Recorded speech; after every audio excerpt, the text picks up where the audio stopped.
My name is Fred Dodsworth. I am almost 62. I'll be 62 in January, and I'm studying creative writing. Basically, I dropped out of high school. Eventually, I ended up in California, and at some point went to Foothill Junior College. It just wasn't working very well for me to be a single father working in school and unsure about what I wanted out of my life. In my work, I've done everything from worked in art galleries. I've been a truck driver. I've made leather belts and shoes. I've bought and sold guitars, bought and sold illegal substances, bought and sold houses. Off and on all my life I've been a photographer. It doesn't take very much to encourage people to take their clothes off. So I had a lot of friends who were photographers, and some of them were pretty successful. One of them had me model on a pretty regular basis, and we did these kind of arty nude shots. And I remember this one particular incident where he had me basically making love to this young lady in the woods in a kind of a faun and satyr sort of, or nymph and satyr sort of thing. It was a big print that he sold for several $100s, and I happened to be at someone's house whom I didn't know very well, and for some reason having nothing to do with any intimacy at all, we went into her bedroom to get something, and over her bed was this photograph of me and this woman.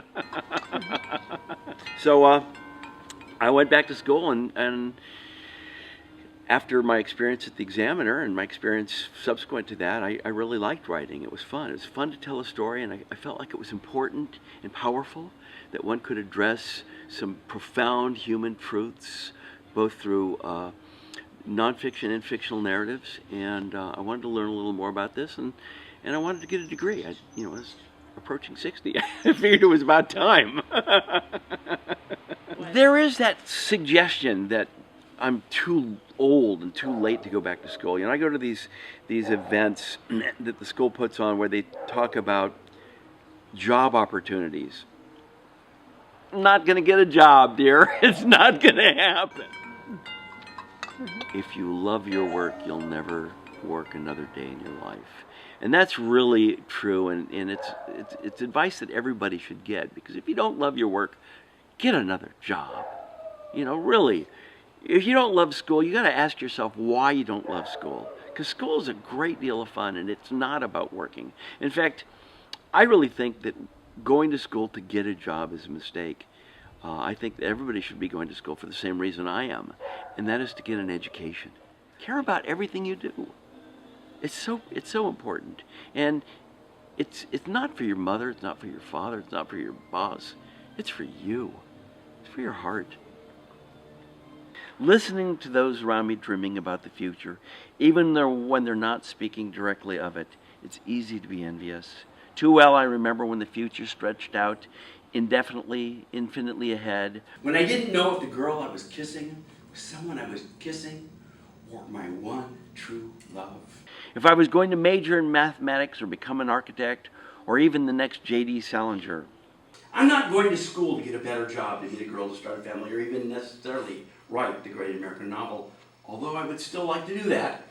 I'm going to school so that my boys will see this as a manly, responsible thing to do. I'm going to school to finish something I started a long, long time ago. I'm going to school to please my wife, to please myself, and to please my long-dead parents.